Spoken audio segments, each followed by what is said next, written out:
Are we recording? Yep, I think 'Cause now we are. it's not giving me the ding. Okay, whatever. I'm just gonna assume it's recording. Fingers crossed. Hello, everybody. Welcome to the Max Revenue Show. I'm your host, Trey Shields, along with the Zen Master of Commercial Insurance, Micah Salas. Micah, how are you this morning? Man, I am good. Life is good. That was, man, if you weren't pepped up coming into this call, There you we are go. now. All right. So I think we're calling this episode Living Prospect to Prospect. And Micah will explain further what that is and why you don't want to be in that, what causes it, and how to get out of it. But before we do that, shout out to today's sponsor, Insurance Xdate. Generate leads, win new biz. Insurance Xdate is where new business begins. Industry relevant data delivered on a software platform built for sales, not research. Identify and engage with prospects in minutes. Keep track of your opportunities and get production done. Guys, it's health and retirement data and workers' comp data. You use that data to go find prospects in your area or whatever you want to do your thing at. And Micah uses it. When I was in production, I used it.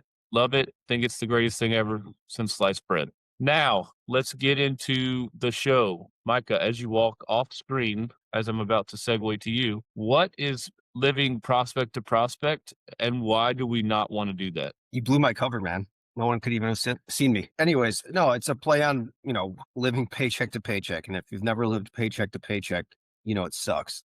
That's all I can say. The way I got into insurance was because I was living paycheck to paycheck and I was tired of it. And when some insurance guy basically said, "Hey, we're going to pay X and it's double what I was making," I said, "Sign me up." Right. Because that's how I just wanted to get out of that paycheck to paycheck cycle. And so I was just walking the dog and thinking, I was like, man, I don't know why I was thinking about that, but we do that in sales all the time with living prospect to prospect, right? I'm guilty of it still 15 years in, where it's like, man, if this deal doesn't close, my year's shot or my month is shot. And that creates so much unnecessary, unhealthy pressure on you, but it also lessens your ability to sell well because it basically you're just going to have that kind of like nervous, fearful energy about you, I think. And then your prospects are going to pick that up. You're going to push harder where you shouldn't push. You're going to chase things you shouldn't chase. And it's just not a healthy way to be in sales. So, there will be seasons, but I think if you can keep those short, then you're golden. Also, the nice thing about insurance is hopefully once you build your book up, you can afford to have a drier season because you have so many clients right already. But we're just talking about like from a growing standpoint, right? As you're growing your book, or if you want to grow your book and you already are established, it's just the only way to not live prospect to prospect is that you need to have a consistent action plan, right? You got to do prospect has to be a priority. That's the thing. I was like, make it a priority and do it consistently. And if you don't do that, ultimately what's going to happen is you're just going to live prospect to prospect. It's going to be a stressful sales career and you probably won't be in insurance that long because it's not any fun. So, Any that's kind any of the case? overview.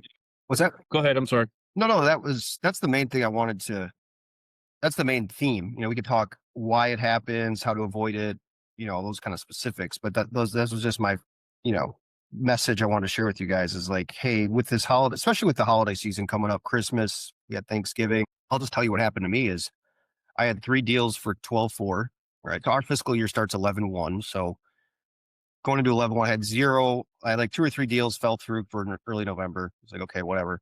But then I had 3 pretty good sized deals for 12/4 and nothing for really January concrete, right? And so 12/4 comes. Thankfully, I closed 2 of the 3, but I was super stressed those weeks leading up to that. I'm like, man, if these fall through, if this goes sideways, and what it ultimately did, because I didn't have any other deals for January, is that it put a ton of stress on me, and my quality of life sucked. But also, as I was focused on trying to get these deals across the line, they consumed so much mental energy that I actually stopped prospecting those final 2 weeks as well. So it's like you just dig yourself deeper when that happens. Whereas if these 3 deals were 3 and I knew I already had another 4 or 5 for January and maybe 2 or 3 or 4 for February and maybe 1 or 2 out in March that were solid, then I'd be like, oh, okay, not a big deal. If I don't get these, we'll be fine. But your brain goes to kind of worst case scenario and you're thinking, man, I'm not going to get any of these 3. I'll be sitting at 0. How am I going to get out of this hole? Your mind starts to go there. So, um, yeah, so that's what happened to me, right? And that's happened to me, so I'm 15 years in. I'm Mr. Cold Call, I think Gemini or Chat GPT says I'm known for cold calling. If you look up, uh, I don't know if I think I typed in like the Max Revenue Show. Tell me about the Max Revenue Show. It said like hosted by Micah, who is known for cold calling, which is kind of funny. Anyways, tell that, share my story to say, don't do what I did. Stay consistent. When you stop getting consistent, it just puts a lot of pressure on the few opportunities that you have. And maybe you get fortunate, you close them and you're good, but it's not a way to live, right? And so you want to get out of that vicious cycle. And the only way that I know to get out of it is, well, I think there's several ways, but the way that I've gotten out of it myself is to stay very consistent and intentional on my prospecting and hitting around that 40 calls a day, right? Now, if you have a book and maybe it's 25, 30, but more than 10 calls a week, more than 20 calls a week, right? And so you got to find time to keep doing that, even during busy times, even during slow times. Otherwise, you're going to be sitting there looking back. Your future self is not going to be very happy with you. So that. Do me a favor, you keep hitting the table or whatever your thing's on, and your camera's shaking. Do you see that? I don't see that, but I'm using a new camera. So hopefully my face looks better, but maybe worse. It brings uh, out all the flaws, right? every time you But hit it's the table or whatever, the camera shakes. All right, so let's talk about. So you talked about your example. I think I put a post up a while back, and I called it like bumper to bumper prospecting, where it's like mm, stop, go, stop, go, stop, go. And I think one of the other problems, or at least the problem that I had, was it's hard to rev that prospecting engine back up after you've gone whole hog on a deal. You know what I mean? Especially if you've lost it. you know, And then you all of a sudden you have nothing in the pipeline and you have to crank up this whole thing from the beginning. And it's just so, the cold outbound is hard enough, but when you have to crank it up from scratch, every couple of weeks when deals fall through, that's like super demoralizing and it's really hard to eat that frog. yeah, that's a great point, man. Yeah, the whole mental side of it, and yeah, I often thought about that. I was like, if I didn't get these, how would I be feeling right now? So, but the other thing I would say is, I said, I originally said there's one way, but there is several ways. One way that I do best is the cold calling side of it, because I feel like there's the most control. But if this is one of the reasons, if you have a great referral network, right? That could be awesome, because it can kind of, even when your efforts aren't there, or you're pulled away from being able to call, you hopefully have that system working for you while you're not working at prospecting, right? That's the ultimate reason I think people are so high and want to try to crack LinkedIn or try to crack referral networks, and any other way that drives people in when you're not doing outbound. So I will add that, because I know there's people listening that are maybe listening. I'm sure if you're good at that, you probably don't listen to our podcast because you think cold calling's like heretical. But if you're listening, and I would just encourage you to diversify a little bit, right? That's why we talk about, you know, that's why I'm so keen on. That's one of the reasons I like making cold calls, because you can do it quick. You could knock out 40 calls in 3 hours, frees up all that other time to do the networking, to build your association attendance, build your social media presence. And as opposed to even drop-ins, I have some, guys I know that do drop-ins. They love it. I don't like it because it sucks up so much time. I do think it is nice to mix in there as well. And if that's your bread and butter, then go with that too. But then all your eggs are in that one basket. So that's why I like cold calling. It's just, it helps you, frees you up to do everything, but you got to use the time wisely. So, and if you don't, then you're going to be sitting here just scrambling. But yeah, as we speak, so I picked up 3 deals last week. I picked up an AOR for January 30th, and then I had the 2 wins for December 4th. But now basically my pipeline is pretty bleak. And so like February, dude, I got like, let me just pull up my follow up later list. This is another thing that we talked about, having a follow up later list. But so I keep a list of running accounts that I'm talking to. But dude, I had one February that sent me policies. I did a review. Like, they're in a good spot. He's pretty happy, so I don't think it's going to go anywhere. But I got like I got like 5 or 6 other companies I have on here from March through April that are like, none of them are super hot. I have a couple meetings. Some of them will turn that way. And so I really got to get going for right now. I'm focused. It's December 12th as we record this. So I'm really focused on mid-March through about April 15th for this next week or two. So like this week I set up a meeting. I had 2 kind of really good talks that are follow-up laters. All those are like late March, early April. So I also want to say that you can quickly turn it around if through prospecting and just sticking to it. That's the other thing. So don't lose hope. If you are in this like hole, it's like, all right, how do I get out of it? You just got to do it. But you can, but I want to encourage you to, like, this is not an industry where you need, 40, 50 wins. And so if you need 10, 12 wins, you can really bust it. Stay focused, and you could add, it's no deal. You could add 3 or 4 legit prospects to your pipeline in 1 week of calling. I called this week Thursday or Tuesday. So I had made 0 calls for 2.5 weeks, like going back to before Thanksgiving. So I'm not your sales guru sitting here telling you like what's best and everything. I'm just trying to be real with you guys. I know what works and what doesn't work, but I fall victim to the same demises that you guys do probably. So I didn't make any calls for like 2.5 weeks, and then finally this week made like 37 calls Tuesday, 61 calls Wednesday, 54 calls yesterday. And out of that so far, I set one for meeting. I'd basically say I had a second quasi meeting on the phone. We talked about due diligence. She's setting policies. So basically set 2 meetings, and then I had 1 or 2 follow-up later deals. So that's in 3 days of calling. And so just keep doing that, and it stacks. That's the whole reason I like the follow-up later list. It kind of gives you that shot in the arm. You kind of see like, okay, I'm making traction. I'm getting out of this hole. We'll be fine. I've done this for 15 years. I know how it works. And so, yeah, don't be like me. Be like someone better than me. Like who? I don't know, Rob Jackman, somebody. Just not me. So, all right. So I am like you kind of done this, but I'm saying, let's say I had let's say 2026 or 2025 sucked, and I'm coming into 2026, and I already like I hear what you're talking about. I'm like, dude, this is me. I'm behind the 8 ball. Can you give me like a daily checklist or some type of like a ABC every day, like just do this every day, and if you'll look up in 60, 90 days and be on track? Like, Dude, it's so basic. It's so silly that if I say it, well, I'll say it, but people will be like, oh, you say this all the time. It's literally 40 calls a day, 5 days a week, if you can, at least 4 days a week. So 160 calls a week. and do that before I do anything else? I don't Like, care is if that you the do it first before you thing do that anything else, comes but in? make sure by the end of the day, make sure it's done. I'm not that regimented. I do find obviously it's better if I can do 20 before lunch at least, because 20-25 before lunch, and then afternoon it's not as much pressure to get it done. You're not sitting there scrambling and something pops up and now you can't make your 40. So yeah, ideally if you can knock out 50 to 70% in the morning, that would be awesome, or 100%, if you got time. But the other thing is, don't start chasing. So here's the other. So I said, okay, make your 40 day, but also the temptation is, shoot, I got nothing. I got to start looking now. I'm gonna shrink my runway. So instead of calling ahead 4 or 5 months, like I know I should, I'm gonna start calling ahead 35, 45 days. And then you're just chasing, and you never get out of that perpetual vicious cycle, uh, and That's a great that's a point. yeah, and it's a trap, man. Yeah, even this when I came back this week, I had follow up meetings from. I try to clear out my CRM, right? So I go through, clear out all my old tasks I never did, and there was a bunch of Februarys in there. I just said, not worth it anymore. Move out till next year. Move out to next year, and even March 1st, I was kind of like, this one week I'll call, but after this week I'm done with March 1st. I'm moving to like mid March through May 1st, and it just sucks to have to do that internally sometimes, because it's like, damn, I want to see wins in February. But the other thing is, if you're picking them up on agent of record letters and you're following the process, you're still going to get the wins, 4 months in advance anyways. So it's not as bad as it sounds, but don't fall into that trap. I've done it. It's almost like you need a prospecting tracker to get you on track.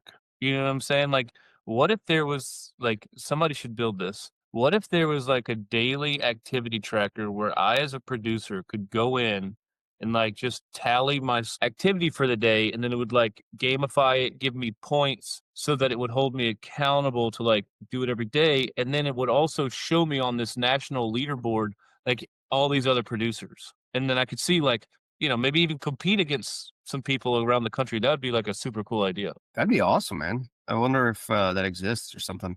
I'll have to look into it. Maybe build it. Well, Micah, today's your lucky day, sir, because I did build it. What? And you listening, if you're lit, yeah, Merry Christmas. Christmas is coming early. No way.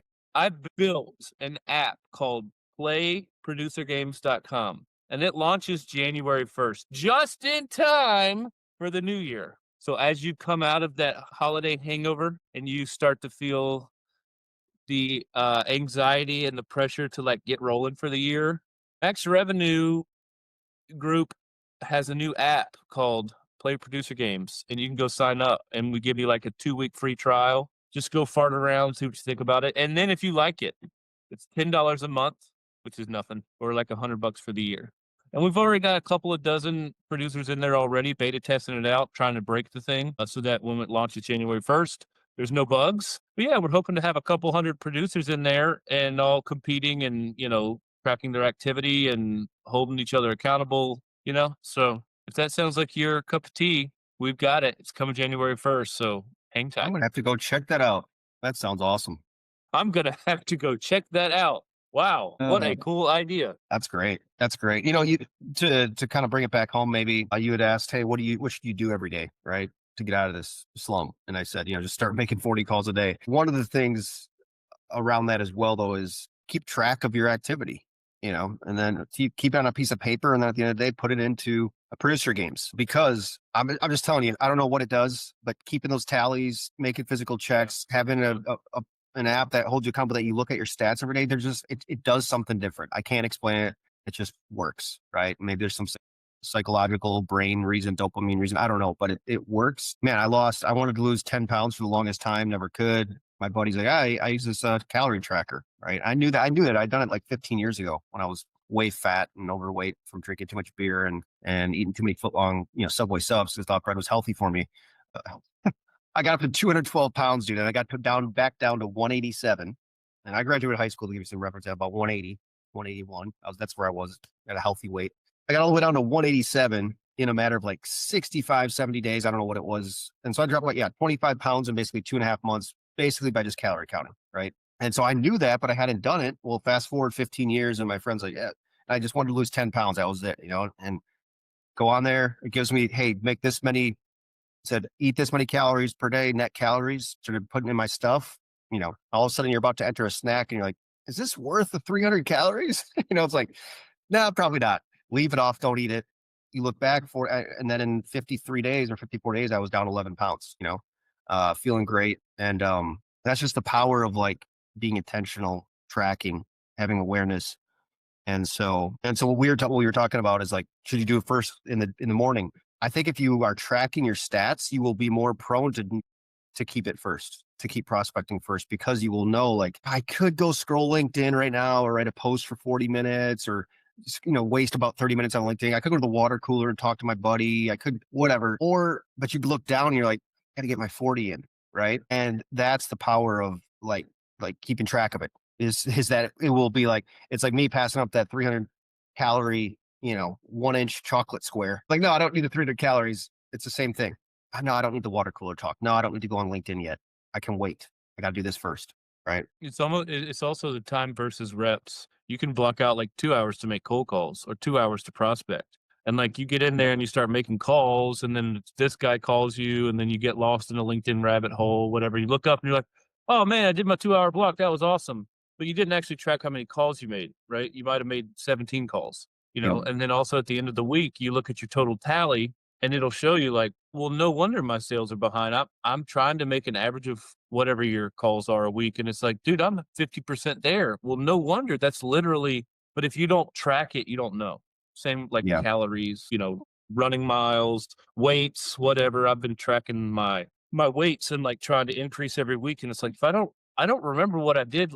I don't remember what I did for my last push session or how many Yeah. reps or whatever. I got to write it down. And then if I'm either going to add weight or sets or reps. That was like, I remember in high school, our football coaches, we'd have to write is your weight training or whatever. You wrote your previous week's weight that you benched, whatever. Because if you don't write it or track it, you're going to forget. I mean, it's just that simple. And we talked about this previously, but I was mentoring a guy for about a year, had him send me his daily numbers and all that.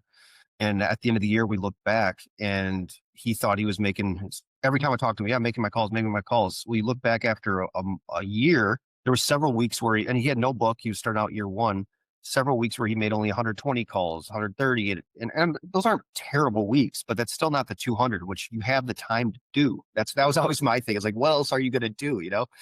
And we looked back, dude, it added up to like, I think we did an episode on this once, but it was like 1,000, like over the course of a year, it was like 1,000 calls less than it should have been, which if you look at the numbers, you start whittling them down, that tracks down to like, 25 meetings, whatever, 100 conversations, 25 meetings. And then ultimately, maybe that was the difference between having like 6 or 7 more wins. And that's That's the power of knowing your numbers and tracking your numbers. I see this, every industry knows this. And so it just works. It just works. Hey, let me ask you something real quick before we end this thing. How many calories did it have you eating? It had me eating net calories after I worked out or burned, whatever. But at the end of the day, 1675 or something like that.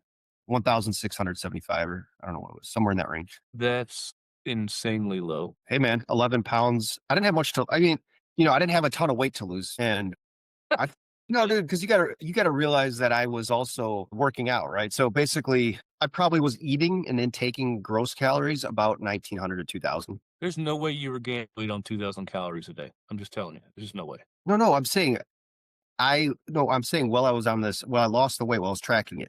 I was probably eating about 1,800, 19 to 2,000. But with Yeah, no. exercise factored in there, I walk twice a day with my dog, and so I put that stuff in there. Yeah, that's kind of what kept me at that. Oh, what you're saying. You were Correct. Yeah. including the activity, right? And it would up Correct. your calories. Using Yes. MyFitnessPal. Yeah, it was iCal. But yeah, but I must have been eating probably 2,400 to 2,500 just naturally without tracking, because I wasn't really gaining weight, but I wasn't losing weight. I was just always like hovering between, 189 to 192, like always. Um, so yeah. All right, quick side note for anybody that's wanting to lean out. Your body weight times 10. Okay, that's your calories to lose weight. And then you take whatever your ideal body weight is, and that's how many protein grams of protein you should eat in a day. Follow that, hit your protein, keep it under those calories, and you'll get lean. Bam. Now, per usual, knowing what to do and doing it are two different things. Am I lean? No, sir. I'm on the path, but I'm not. Dude, speaking of that, yesterday, it's like holiday dinner season here in New Orleans. Yeah. Everybody's having dude, my parents are in town. I took them yesterday to Acme Oyster House. I had 2 dozen charbroiled oysters. I had a big bowl Ooh. of gumbo. I had half a shrimp po' boy. And then it was the guys on the block. We call ourselves the DILFs, the guys that live all the dads. And we went to this like famous New Orleans steakhouse, like this little hole in the wall in Uptown. And so we went and I had another dozen raw oysters and a big old fillet and like a bunch of like sides. And like, dude, I woke up with a food hangover this morning. I It was was gonna like, say, man, you're oh saying the god, meat sweats, right? dude, water right now. I looked in the. You probably don't even Yeah. know about that pump, do you? I do know about the pump, but I know, man, I'm more impressed with how long you can hang, how long you can hold, how long you can do How long certain can things. you hang from a bar? What's your dead I hang? go a minute. I stop at a minute. I could probably, if I had to stretch, a minute 20 right now. How long do So you think I can dead hang? I did it the other day. 6'6", 250 pounds. I bet you could make a minute, I went minute over a 20. minute, brother. Yeah, well, I've never. So I'm gonna now this week. I'm gonna have to test it out because you know, gotta see what I can do. I haven't tried to go over a minute. I just stop at the minute. Okay, Right. here. The only thing that sucks with my dead hang, so I use a kind of a portable pull up setup, and so when I hang, I have to like literally bend my knees, which I think makes it harder. Mm. But 100%. You should do it. I have the same problem, but not because it's on a doorway. Everything yeah, I hang you're from just is like six that. foot seven.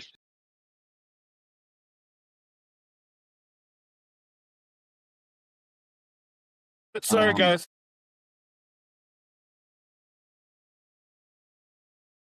I'm just kidding. If you want the course, talks Yourself. about step to step guide in how to sell insurance, what I put together from my own experience. We've had over 500 people buy it, a lot of positive feedback. It's a buck 95 right now. It might go up, but I mean, I stand behind it. I feel confident in it because I created it and it's what I've done. Some things have been tweaked and changed. We'll probably reshoot it, jack up the price a little bit next year at some point. But for now, it's what we got. We get a lot of people emailing us, wanting us to coach and mentor. And we just honestly, like, my priority is growing my business and spending time with my family. And I just don't have the time. So I apologize for that. But yeah, check out our newsletter, check out our YouTube channel. We're putting a ton of content on there, including this podcast. If you don't watch it on there, you can see us rather than just listen. And man, that's all I got. Yep. Producer games coming January 1st. Hang tight. It's coming. We appreciate you. Thanks to Rob and the boys at Insurance Xdate for another one, and we will catch you next week. Adios.